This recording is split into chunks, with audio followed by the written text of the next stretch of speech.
Promover, respetar, proteger y garantizar los derechos humanos es mandato constitucional para todas las autoridades, tarea que debe llevarse a cabo con apego a los principios de universalidad, interdependencia, indivisibilidad y progresividad.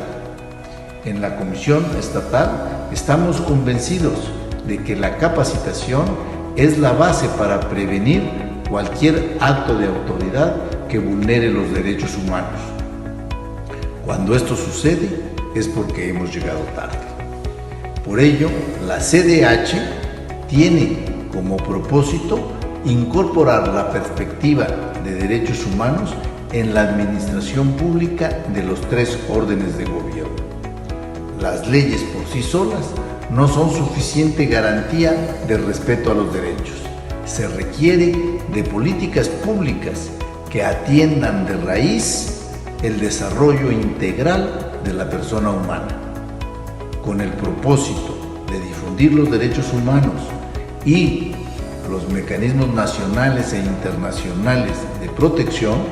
Ponemos a su disposición el programa de formación en línea. La CDH reconoce tu interés por conocer y promover los derechos humanos. Muchas gracias. Hola, pues sean bienvenidos al curso de plática, al curso de nociones básicas sobre la discapacidad, una mirada inclusiva desde el enfoque de los derechos humanos. Si bien es cierto, la discapacidad es vista por muchas representaciones sociales que culturalmente vamos reproduciendo, pero pues con este objetivo de ir rompiendo algunas de las representaciones sociales que se le han categorizado a las personas con discapacidad es para lo que se estructura este curso. El día de hoy pues nos encontramos transmitiendo desde la Comisión Estatal de los Derechos Humanos y específicamente en el área de Instituto de Investigación y Capacitación en Derechos Humanos, con el objetivo de que este curso sensibilice al público en general sobre el tema de la discapacidad desde el enfoque o la perspectiva de los derechos humanos.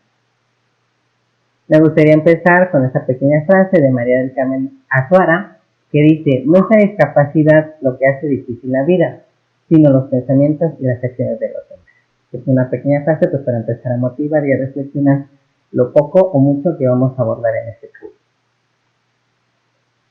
Bien, si sabemos, desde hace mucho tiempo la sociedad ha clasificado la discapacidad de muchas maneras. Sin embargo, la falta de sensibilidad hacia las personas que se hallan en esta situación, así como los prejuicios, las conductas discriminatorias que hay en su contra, también reflejan el constante modo en cómo se utilizan los términos para denominar a tal población. Conforme vayamos avanzando en el curso entenderemos este argumento.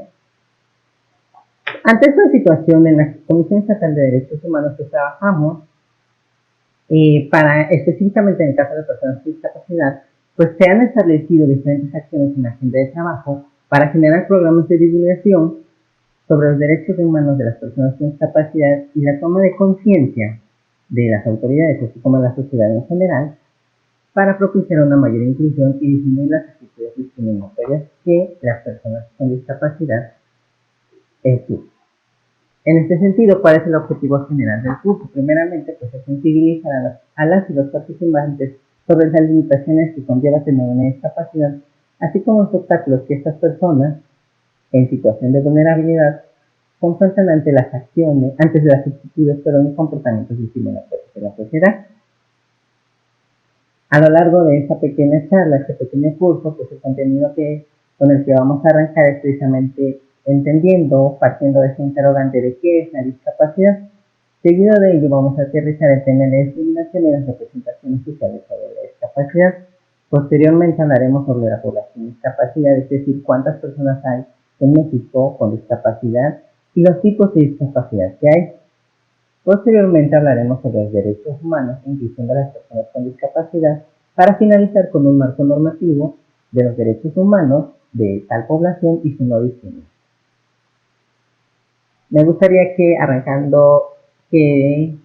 para arrancar este curso, veas el video Un Mundo al Revés. Este video tiene con el objetivo de empezar a concientizar qué es lo que pasaría si nos pusiéramos en un momento en el lugar del otro. ¿Qué pasaría si la discapacidad fuera algo visto como algo normal, y qué pasaría si nosotros, las personas que entre comillas somos normales, fuéramos las personas siendo discriminadas. Una vez que ya viste el video, pues ya podemos empezar con la unidad temática 1, que es la discapacidad. Una pregunta que parece muy simple, pero que encierra mucho. Primeramente debemos entender qué no es la discapacidad. Si bien se ha entendido la discapacidad como una debilidad, como una habilidad especial o una capacidad diferente, incluso la discapacidad ha sido vista como un discurso romántico o un castigo divino, y también se la ha denominado como una lucha de vida o una incapacidad. Son estos estereotipos, estas representaciones sociales que más adelante vamos a abordar, que se le ha designado a las personas con discapacidad. En este sentido, las personas con discapacidad no deben ser vistos como indefensos, tampoco debemos verlos como raros, anormales, enfermos, ni mucho menos como angelitos o seres reencarnados. Entonces, ¿qué sí es la discapacidad? La discapacidad se ve en términos legales como una situación de vulnerabilidad. Pero ¿qué debe entenderse por esta situación? Pues si bien sabemos, la vulnerabilidad coloca a las personas en una situación de menosprecio generalizado, ya sea por su condición física o por la condición física que comparten, ya sea por un prejuicio social erigido en torno a ellos también, o por la situación histórica de presión e injusticia que se vive sistemáticamente y que impide, que afecta en el disfrute y el ejercicio de los derechos humanos. En este sentido, pues cuando hablamos de personas o grupos en situación de vulnerabilidad, pues nos referimos a aquellas que por su condición social, sus características personales o ambas, se enfrentan a un entorno discriminatorio que restringe o impide el desarrollo de uno o varios aspectos de su vida. Si bien sabemos, entonces, el término correcto para dirigirnos ante las personas con discapacidad no es como grupos vulnerables. Lo correcto es decir personas o grupos en situación de vulnerabilidad. Por lo tanto, entonces, la discapacidad se define la OMS define la discapacidad a grandes rasgos como las deficiencias, limitaciones de la actividad o restricciones de la participación, entendiendo las deficiencias como los problemas que afectan a una estructura o una función corporal. Por su parte, las limitaciones de la actividad son dificultades para ejecutar acciones o tareas. Hablando de restricciones de la participación, pues se entienden los problemas para participar en situaciones vitales de importancia social. En estas condiciones pueden ser permanentes, transitorias, o pueden originarse desde el nacimiento causadas por enfermedades o accidentes. Pongamos un ejemplo: en el caso de las que existen personas sordas o con discapacidad auditiva que muchas veces llegan a adquirir esta discapacidad debido a una enfermedad. Cuando una persona oyente se enferma de otitis, que por lo general ocurre en los niños de 0 a 3 años, cuando se enferma de otitis y no es detectado a tiempo, ¿qué pasa? Esta enfermedad llega a generar la pérdida total de la audición y por tanto te vuelve una discapacidad adquirida. Y en este caso, pues ya sería permanente. Si la otitis se hubiera detectado a tiempo y se hubiera curado, hubiera sido de manera temporal. En este sentido, ¿quién es una persona con discapacidad? La Convención sobre los Derechos Humanos Derechos de las Personas con Discapacidad define en su primer artículo que las personas con discapacidad son aquellas que tengan deficiencias físicas, mentales, intelectuales o sensoriales a largo plazo, y que al interactuar con diversas barreras pueden impedir su participación plena y efectiva en la sociedad, en igualdad de condiciones con los demás. Esta conceptualización es muy importante que la tengamos en mente. ¿Por qué? Porque a partir de toda esta conceptualización se rigen los instrumentos oficiales de medición de discapacidad en México. Hasta aquí ya vimos un poco del referente conceptual sobre lo que es la discapacidad. Me gustaría que, para poder reforzarlo, el contenido de esta pequeña parte introductoria, veas el video Pasarela Inclusiva que se anexa aquí a esta presentación para que posteriormente podamos integrarnos fácilmente en la siguiente unidad. Una vez que hayas visto el video de pasarela inclusiva, pues ya podemos abordar otro tema que es muy interesante y que en lo personal me llama mucho la atención y por lo cual se concentra la mayor parte de esta presentación, que es la discriminación y las representaciones sociales sobre la discapacidad. Entendiéndose primeramente la discriminación, pues es un fenómeno social que vulnera la dignidad y en este acto también los derechos humanos y las libertades fundamentales de cada persona. Esta también hace referencia a dar un trato distinto a las personas que en esencia pues son iguales y gozan de los mismos derechos. Ese trato distinto genera también una desventaja y restringe un derecho a quien no recibe. ¿En qué estamos entendiendo esto? La discriminación mayoritariamente obedece patrones socioculturales que tradicionalmente se han venido aprendiendo de generación en generación y cuya transmisión, pues como venimos, es por medio familiar y el entorno social, ya que a partir de dichas interacciones las personas comienzan a establecer pues, criterios de selección y distinción. Al hablar de discriminación también se hablan de otras dos esferas que son los estereotipos y los prejuicios, entendiendo los primeros, que son los estereotipos como aquellas características generales, aquellas características generales a todos los integrantes de un grupo, con lo que se conciben las personas en función de sus propias características, sino de ideas generales, que giran en torno a las creencias de todos los miembros del grupo y que son de forma determinada. Por su parte, los prejuicios pues se forman al juzgar a una persona con antelación, por eso está esta parte, este prefijo prejuicio, ¿no? Es decir, prejuzga, emite una opinión, un juicio de valor, generalmente desfavorable, que esta es la parte discriminatoria de los prejuicios, sobre una persona a la que ya se le conoce a partir de cualquier característica o motivo superficial. Es decir,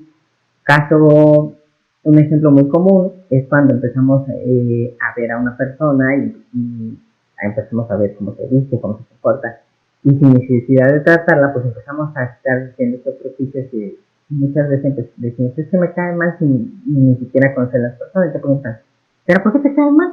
¿Qué me cae mal? Se ve que es tocante o que es arrogante, ¿no? Es un ejemplo muy, muy común para abordar el tema de los prejuicios. Un ejemplo también sobre los estereotipos podría ser esta clasificación, pues esas agrupaciones que se hacen sobre distintos tipos, sobre las características como lo menciona, por así decir, en el caso de las personas sordas, pues tenemos el estereotipo de decir sordo-muda, cuando realmente las personas sordas tienen la capacidad de hablar, pero debido a la pérdida auditiva, pues no pueden desarrollarla.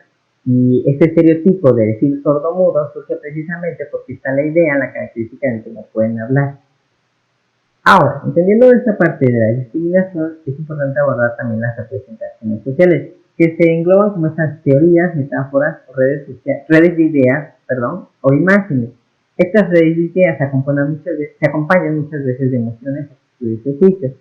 Parecerá que las representaciones sociales y los estereotipos con los prejuicios pues se parecieran ser sinónimos, pero no. El estereotipo queda como esta idea en cómo agrupas, cómo clasificas a esas personas, y los prejuicios también quedan en la idea de cómo ves, cómo tú prejuzgas a la persona. Por su parte, las representaciones sociales habla ya de una acción dirigida hacia esa persona. Se fundamenta de los estereotipos y los prejuicios, es cierto, pero ya al hablar de representaciones sociales, entonces ya estamos haciendo ciertas acciones dirigidas a atacar a ese grupo que estamos estereotipando. Más adelante vamos a entender esta situación. Como decíamos, las representaciones sociales se relacionan con distintos tipos de conocimiento colectivo. De ahí la palabra representaciones sociales. Llámense de sentido común los sistemas de pensamiento de sociedades o grupos de personas. Se relacionan siempre con objetos sociales, culturales y simbólicos. Son representaciones de algo, es decir, es la idea general de algo, pero es una idea grupal, una idea colectiva que como sociedad se ha ido formando y que se ha ido trasladando de generación en generación. En este sentido, las representaciones sociales existen precisamente para familiarizarnos con aquello que es extraño, desconocido o ignorado y se generan mediante dos mecanismos comunicativos sociocognitivos básicos. Uno es el anclaje y el segundo es la objetivación. Entendemos el anclaje como aquel que permite conocer lo desconocido y lo ignorado es trasladado a un marco que contenga una representación más antigua. Es decir, nos valemos de algo que ya sabemos para poder estereotipar lo que desconocemos. A seguido de ello, sobre la que ya se tiene conocimiento sobre el objetivo para poder compararla, interpretarla, lo que decíamos. Si yo tengo aquí, si a mí me ponen un objeto que desconozco, un objeto X, y yo no tengo un conocimiento, y yo no sé realmente qué es este objeto, pero a partir de los conocimientos previos que he crecido, entonces se empieza a formar estas redes de ideas para tratar de entender qué es ese objeto que nos están dando. Por su parte, la objetivación pues ya permite el conocimiento del extraño al transformarlo en algo concreto que puede ser percibido, tocado o controlado. Es decir, ya tenemos la idea, ya tenemos el concepto claro y ahora pasa a la tangibilidad. Necesitas tenerlo en una sociedad donde necesitamos sentir, ver, tocar para poder creer las cosas. En ese sentido pasa la objetivación como ya este conocimiento de algo que ya no es extraño. Sí, espero que hayan captado la idea. De cualquier manera pueden dejar sus dudas o sugerencias. En ese sentido, para poder hacer más entendibles estos tres conceptos que hablamos sobre las representaciones sociales, me gustaría que vieras el video Lo Incorrecto. Mucho del material que estamos viendo, de los videos audiovisuales que estamos viendo, pues giran en torno a estas representaciones sociales que les estoy mencionando. Y a lo largo de la presentación, pues entenderán esta parte ya de lo que implican las representaciones sociales. Me gustaría que vieras el video Lo Incorrecto, que corresponde a esta siguiente unidad temática, para que reforzáramos estos conocimientos que acabamos de adquirir sobre las representaciones. Una vez que ya hayas visto el video, pues podemos pasar a la unidad temática, que es la población con discapacidad. ¿Realmente sabemos cuántas personas con discapacidad hay en México? Pues sí, efectivamente así es. En México, de acuerdo con un estudio realizado en el 2014 por el INEGI, la población con discapacidad se confronta por 7.1 millones de habitantes, lo que significa solamente un 6% de los 120 millones de personas que aproximadamente residen en nuestro país. Si bien en porcentajes pareciera ser muy poco, pero en cantidades vemos que es una cantidad exageradamente muy fuerte. De ese total, las personas con discapacidad que se registraron son mayoritariamente mujeres. También se registraron las personas adultas mayores, ocuparon un rango muy elevado en las estadísticas internacionales. ¿Qué nos revela esto? Que hay una estrecha relación entre la condición de los procesos de envejecimiento de la demografía y con la discapacidad. Y en este sentido, pues entendemos que mayoritariamente la población femenina en México es un poco elevada a la población masculina. Se acopla a ese sentido en que las personas con discapacidad también sean en su mayoría mujeres. Ahora, de esa cantidad, ¿cuánto ocupó Chiapas? Pues Chiapas abarca 3%, al igual que el Guerrero, y ocupó el último lugar en la distribución de la tasa poblacional de las personas con discapacidad, que fue de 41 personas por cada 1000. Esto, a diferencia de estados como Nayarit, que fue de 60 por cada 1000, pues sí nos encontramos en un porcentaje bajo de personas con discapacidad, pero pues es importante recalcar que también la cantidad también es un poco preocupante. 40 de cada 1000, pues sí es importante atender. Es decir, hay una demanda de las personas con discapacidad que requieren las atenciones a sus necesidades. Ahora, como bien sabemos, ya se estaba llevando a cabo, lo que era el nuevo censo de población y vivienda, que fue a partir del 2 al 27 de marzo. En este nuevo censo, pues, como sabemos, se realiza cada 10 años y es para conocer precisamente dónde vivimos, en qué condición vivimos y trazar así acciones de gobierno que funcionen. En el censo 2020 también se contiene la pregunta sobre discapacidad en el cuestionario básico y en el cuestionario ampliado. Gracias al esfuerzo de muchas asociaciones civiles, en el 2017 se anunció que esa pregunta iba a ser quitada, pero pues como les digo, gracias al esfuerzo de las personas y asociaciones civiles, esta pregunta se conserva porque pues es muy importante saber cuántas personas con discapacidad tenemos en México, precisamente para el desarrollo de políticas públicas en este beneficio. Ahora, esta pregunta no se aplica directamente a decir, ¿tienes alguna discapacidad? No, ¿cómo se hace? Está establecido de una manera estratégica para evitar, por un lado, la negación de la discapacidad y por el otro lado, para detectar que las personas con discapacidad que realmente tienen una discapacidad pero que no lo saben.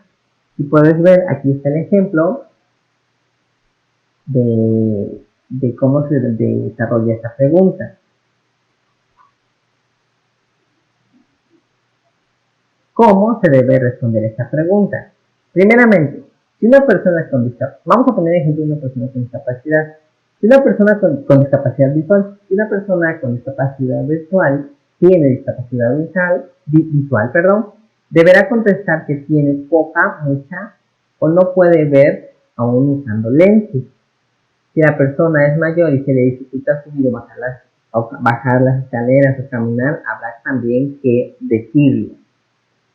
Por ejemplo, si una persona tiene una discapacidad intelectual y tiene retos de comunicación para hablar o ser entendido por otros, hay que decirlo también. Es igual muy importante recordar o concentrarse que también podrían aplicar para una persona con déficit de atención.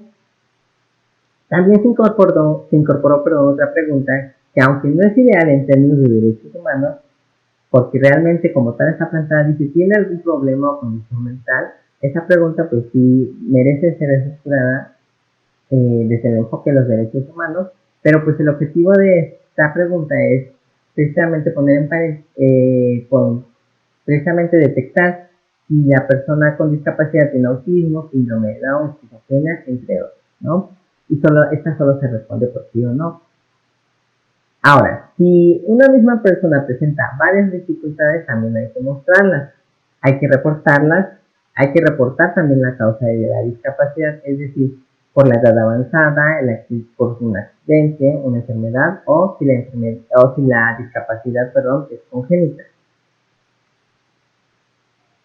Entendiendo cuánta población tenemos con discapacidad, es importante hablar qué tipos de discapacidad tenemos en México.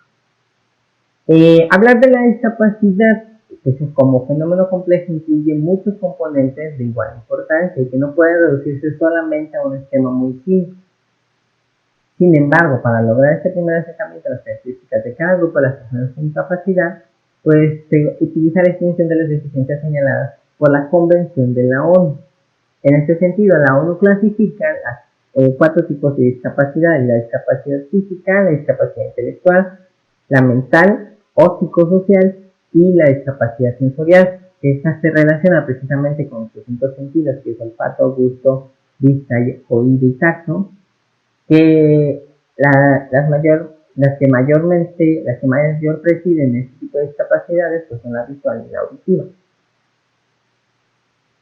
Empezando entonces con la discapacidad física, previamente ya habíamos dicho que la discapacidad primero son deficiencias físicas y también involucra esa parte de las barreras culturales que nosotros como sociedad imponemos. Es aquí ya donde entra esta parte temática en la discriminación, los estereotipos, las representaciones sociales, los prejuicios, cómo estas actitudes discriminatorias colocan a las personas con discapacidad frente a barreras que muy difícilmente pueden romper.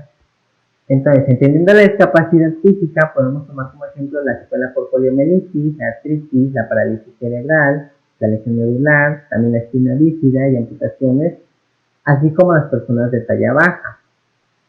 Si bien es cierto, anteriormente se hablaba de las personas con enanismo, lo correcto es decir personas de talla baja. Las barreras culturales que mayor enfrentan a estas personas con discapacidad física, al igual que todas las discapacidades, pues es la discriminación, la exclusión educativa, la exclusión de la salud y el trabajo. En cuanto a viviendas, pues se enfrentan muchas barreras en cuestiones perdón, en cuestiones físicas pues se enfrentan muchas barreras como es las viviendas, los edificios, transportes, el equipamiento, parques, así como espacios públicos y hospitales. Es decir, la estructura como tal, la accesibilidad que se demanda y que está establecida en la ley para que las personas con discapacidad puedan independizarse en estos sitios. En este sentido, ya entendemos la discapacidad física como esta condición de vida que resulta de la interacción de las personas con deficiencias físicas y las barreras debidas a la actitud y al entorno que evitan su participación plena y efectiva en la sociedad o en igualdad de condiciones con los demás. Vamos a encontrar que también así en este sentido también se va definiendo lo que es la discapacidad intelectual, pero los ejemplos que denotan lo que es la discapacidad intelectual aparece el síndrome de Down. Otras limitaciones en funciones a las funciones intelectuales, perdón, pues son lo que es el razonamiento, la resolución de problemas, cosas que demandan una metacognición y una atención intelectual más profunda. En ese sentido, las barreras culturales, sociales que enfrentan estas personas, una pues es la negación de la capacidad jurídica de interpretación, la otra es la negación de limitaciones y derechos sociales, sexuales, culturales y políticos. Esa es otra de las representaciones sociales que se tienen en torno a las personas con discapacidad, que se cree que el hecho de que ejerza una sexualidad sana involucra de que el hijo, si es una familia, el hijo que vayan a nacer de esa pareja va a venir también con discapacidad, cosa que también es un hecho, puede decirse en este sentido, un mito sobre la situación de las personas con discapacidad. Las cuestiones culturales, pues se habla de discriminación y exclusión por aspectos de comportamiento diferente, exclusión de un sistema educativo de salud y de trabajo. Y en el caso de las barreras físicas, involucra lo que es la comunicación y información, información y comunicación. Los sistemas educativos y información general son estandarizados y no toman pues, en cuenta las formas de aprendizaje, los estilos de aprendizaje que cada persona tiene para poder generar aprendizaje significativo. En ese sentido, pues entendemos de la misma manera la discapacidad intelectual como una condición de vida que resulta en la interacción entre las personas con deficiencias intelectuales y barreras debidas a la actitud y el entorno que evitan su participación plena y efectiva en la sociedad. ¿Sí? Si bien podemos pasar ahora a lo que es la discapacidad mental, que particularmente me gusta llamarla mejor psicosocial, porque dentro de las deficiencias psicosociales se habla de algunos ejemplos como son la esquizofrenia, la bipolaridad, la ansiedad, el trastorno obsesivo, la depresión, los trastornos del espectro autista, entran en este sentido en este tipo de discapacidades, el HTC, y ahora también denota la anorexia y la bulimia como un tipo de discapacidad psicosocial debido a esta parte de cómo yo como persona puedo, a través de puedo causarme este daño que me generan todos los demás. Por ejemplo, al ser una persona anoréxica, pues empiezas a hacer una representación de tu figura y empiezan a ver ciertas cosas, empiezas a generar ciertas actitudes, como por ejemplo el trastorno obsesivo, o la depresión mayor, que no estás conforme con tu cuerpo, con la manera en cómo te ves, y entonces empiezas a caer en estos tipos de depresiones, y eso genera que ya te hagas un daño que puede llevarte hasta la muerte. Entonces, en ese sentido, entra como una discapacidad psicosocial. Pero entendiendo las barreras culturales, pasando a las barreras culturales y sociales, pues predominan en este sentido lo que son los prejuicios, el estigma y la discriminación que ya vimos anteriormente. En el caso de las barreras sociales, está la negación jurídica, la negación de los derechos sociales y reproductivos y políticos y la institucionalización forzada. Es decir, en este sentido, la persona, volviendo al ejemplo de la anorexia, la persona anoréxica pues es internada en contra de su voluntad en un centro de atención y tiene que seguir un proceso psicológico, tiene que seguir una canalización jurídica, entonces sin haberles consultado previamente. Entonces ya entendemos esa parte de cómo se entiende la deficiencia y cómo la barrera cultural dan por resultado la discapacidad psicosocial, que se entiende en esta misma sintonía que estamos manejando. Pasamos entonces ahora hacia las sensoriales, que dijimos que tienen que las que mayor predominan son la discapacidad visual y la discapacidad auditiva. En este sentido, de discapacidad visual está la ceguera total, la baja visión o los errores de refracción. Las barreras que enfrentan estas personas con discapacidades sensoriales, específicamente la discapacidad visual, pues son barreras muchas, en su mayoría de acceso físico, barreras de comunicación y de información y otras barreras culturales de discriminación y exclusión. Es importante entender que las personas con discapacidad visual tienen una mayor vulnerabilidad. La vulnerabilidad de las personas con discapacidad visual es sopesa ante la vulnerabilidad de las personas con discapacidad física, debido precisamente a que son discapacidades que están relacionadas con los sentidos, con los cuales no podemos realizar actividades en la vida cotidiana. En este sentido, pues entendemos la discapacidad visual pues como aquella condición de vida que resulta de interacción entre las personas con deficiencias visuales. Pasamos ahora a la discapacidad auditiva, que dentro de las deficiencias auditivas encontramos que son la hipoacusia, la anacusia y la disacusia. Si bien se entiende mayoritariamente la hipoacusia como aquella persona que puede escuchar, que puede detectar los ruidos que emitimos de una manera leve, pero en términos médicos, en términos clínicos, la hipoacusia es precisamente la pérdida total, pérdida definitiva de la audición, y la anacusia se vuelve esto que culturalmente se le denomina como hipoacusia. La anacusia es precisamente esta sensibilidad ante la detección de los ruidos, pero es muy leve a diferencia de la sordera profunda o hipoacusia. Y por su parte la disacusia pues representa esta parte de la distorsión de los ruidos, es decir, cómo entra el sonido por el oído y cómo es detectado por el cerebro. En este sentido, viendo con las deficiencias auditivas, vamos a encontrar también otro término para dirigirnos a las personas con discapacidad auditiva como personas sordas y no como personas sordomudas, porque previamente hemos dicho que las personas sordas tienen esa capacidad para poder hablar. En ellos el proceso se llama como oralización. La oralización pues es este proceso de cómo que ellos desarrollan para poder emitir palabras sin el aparato auditivo, que obviamente pues existe una distorsión porque no se escuchan ellos mismos, pero entonces en ese sentido, por eso el término correcto para decirte a este grupo, el grupo de situación de vulnerabilidad o con esta discapacidad, pues es sordo. Y vamos a encontrar tres tipos de personas sordas. El sordo señante, que es el que hace uso de la lengua de señas mexicana para comunicarse. El sordo hablante, que es el que les digo que puede oralizar, puede articular palabras. Y el sordo semilingüe, que puede articular palabras a través de la oralización y también usa la lengua de señas para comunicarse. En ese y continuando con las barreras culturales y de comunicación, pues las culturales, las mismas que todas las personas con discapacidad enfrentan, la discriminación, prejuicios y estigmas y la exclusión en los entornos educativos de salud y de trabajo.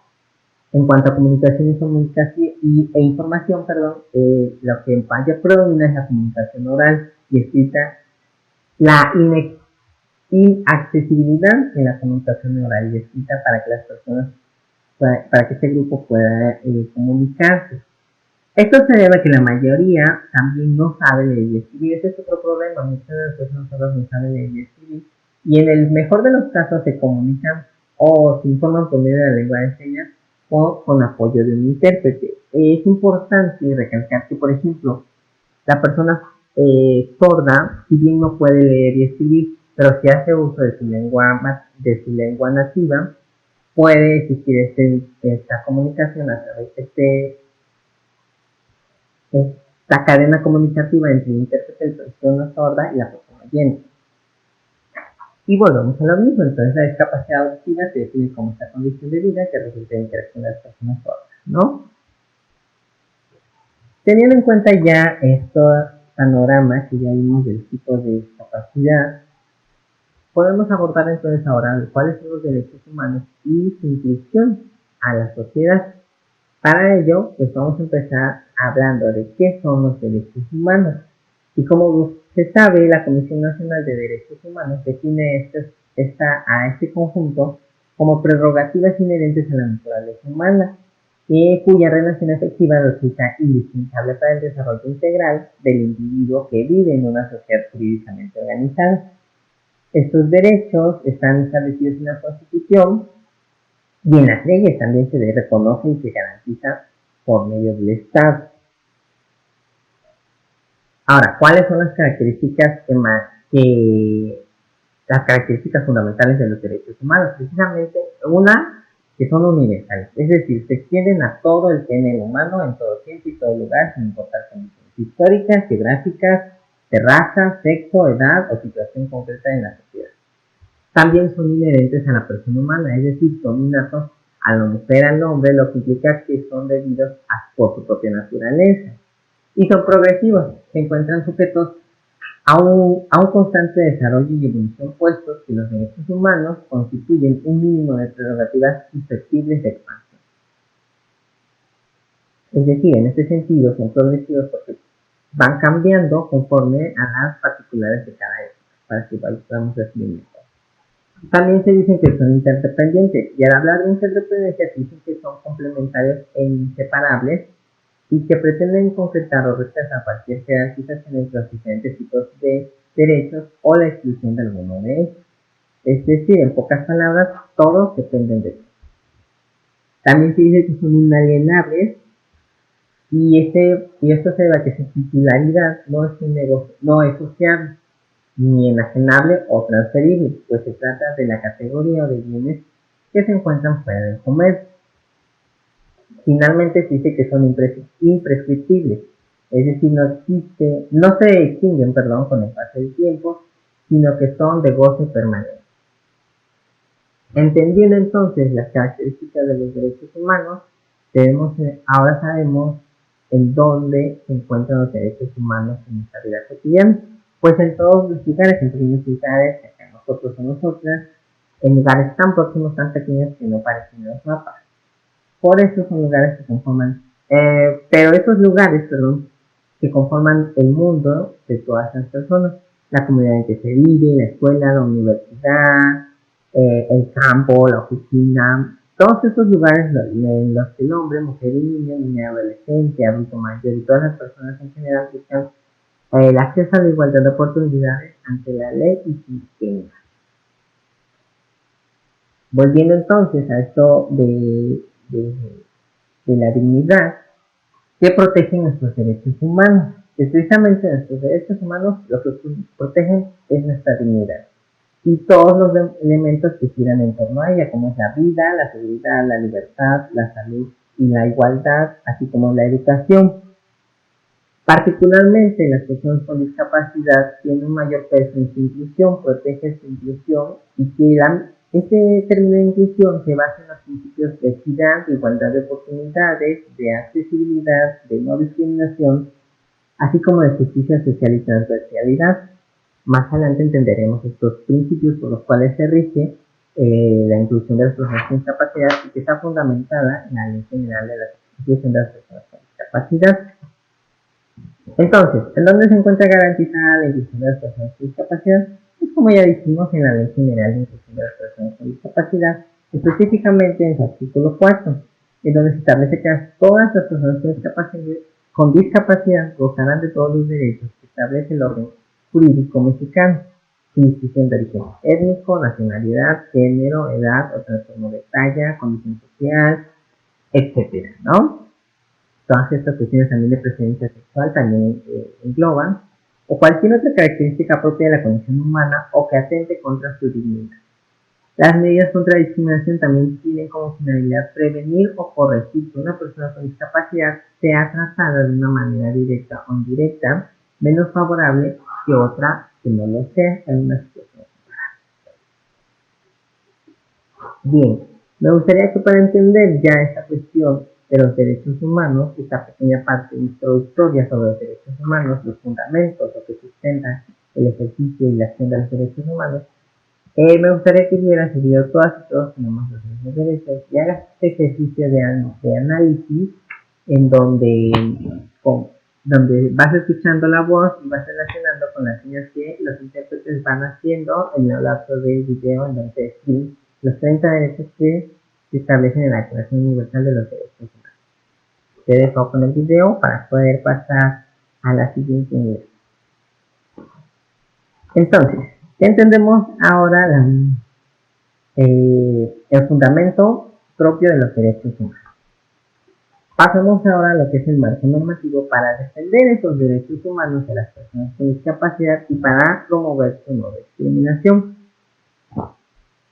A nivel internacional existen muchos documentos, muchos convenios que protegen y garantizan los derechos humanos de las personas con discapacidad. El primero de todos y el más importante es la Declaración Universal de los Derechos Humanos, que acabas de ver en el video anterior, la Convención sobre los Derechos de las Personas con Discapacidad, que fue firmada y ratificada por México en el 2007, y ya entró en vigor en el 2008, así como la Convención Interamericana para la Eliminación de todas las formas de discriminación contra las personas con discapacidad. También existen las normas uniformes sobre la igualdad de oportunidades para las personas con discapacidad de las Naciones Unidas, las cuales fueron aprobadas en la Asamblea General de las Naciones Unidas en su 48º periodo de sesiones. También se encuentra lo que es el Pacto Internacional de Derechos Económicos, Sociales y Culturales, que fue creado en 1976. Fíjense desde qué época ya se estaba hablando de las personas con discapacidad, de el respeto a su dignidad. Entonces, continuamos a nivel internacional. También existe lo que es el Programa de Acción Mundial para las Personas con Discapacidad, pues de la ONU, que fue adoptada por la Asamblea General en 1982. También se habla de los principios para la protección de los enfermos mentales en aquel entonces y el mejoramiento de la atención de las personas con discapacidad. Esto también fue adoptado por la ONU en el año de 1991. Otro programa de acción que existe es para el diseño de las Américas por los derechos y la dignidad de las personas con discapacidad, que fue aprobada en sesión plenaria en el 2006.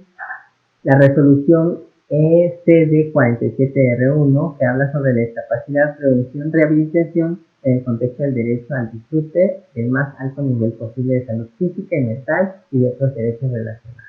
También se promulgó por la Organización Panamericana de la Salud en el 2006. Nos damos cuenta entonces que hay un amplio fundamento a nivel internacional y que están ratificados por México, que protegen y vigilan, así como que garantizan la protección de los derechos humanos de las personas con discapacidad. Y nos damos cuenta que este tema no es nuevo, no es de la contemporaneidad, sino que es un tema que se viene hablando desde tiempos remotos, donde las personas con discapacidad ya eran vistas como sujetos activos de derechos. A nivel nacional, ¿qué contamos a nivel nacional? Primeramente, pues la Constitución Política de los Estados Unidos Mexicanos, que fue reformada en el 2017.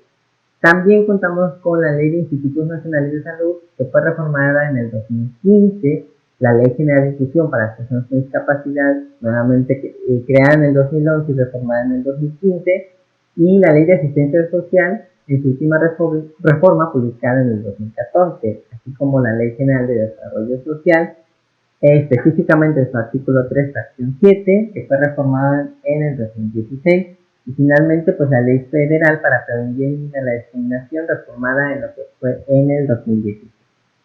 Entonces vemos que todo esto también, tanto a nivel macro como a nivel micro, es decir, a nivel internacional como local, nacional, se protege los derechos de las personas con discapacidad a través de una amplia gama de fundamentos jurídicos que son importantes conocer para poder hacer valer los derechos de las personas con discapacidad. Y pues sobre todo para que nosotras las personas que no nos encontramos en esta situación de vulnerabilidad, respetemos y promovamos también el respeto a los derechos de las personas con discapacidad. Bien, pues hemos llegado hasta el cierre de esta charla, esta plática, este curso. Y me gustaría que a manera de conclusión nos quedemos reflexionando de todo lo que hablamos con lo siguiente. Las personas con discapacidad son un grupo en situación de vulnerabilidad, es correcto, cuyas deficiencias físicas, intelectuales, psicosociales y o sensoriales chocan con las barreras culturales, muchas veces causadas por prejuicios, estereotipos y representaciones sociales que surgen del desconocimiento de las patrones conductuales, las cuales vulneran el ejercicio de sus derechos. Por lo que el Estado tiene la obligación de promover y proteger los derechos de las personas con discapacidad ante la discriminación, de tal manera que se garantice su inclusión y su participación en la vida social, para lo cual, pues ya vimos, existe un amplio panorama. Me gustaría que nos quedemos reflexionando esto para que puedas responder las preguntas que se anexan al final y para que puedas acreditar tu curso. Vamos a cerrar entonces. Estas son algunas de las fuentes de consulta que pondremos a su disposición. Y cerramos entonces con la frase de Romer, que dice: si tratamos a los demás como lo que son, seguirán siendo igual. Pero si los tratamos como lo que podrían llegar a ser, alcanzarán todas sus metas. De mi parte es todo, y en nombre del licenciado José Cepeda Bermúdez reciban un caluroso saludo. Y asimismo, espero que este curso haya sido de mucho provecho para todos ustedes y de esta manera podamos entender o sensibilizarnos ante la situación de vulnerabilidad que las personas con discapacidad viven y todas las barreras que ellas enfrentan para poder acoplarse en los ritmos de vida de la cotidianidad. Estas son nuestras redes sociales y nuestra ubicación. Cualquier duda, aclaración, pueden dirigirse con nosotros a través de las páginas telefónicas o a través de los medios sociales, en la página directa o en las páginas de Facebook y Twitter. Y finalizamos. Muchas gracias por su atención y no olvides hacer tu prueba para poder acreditar. Nos vemos en la próxima. Gracias.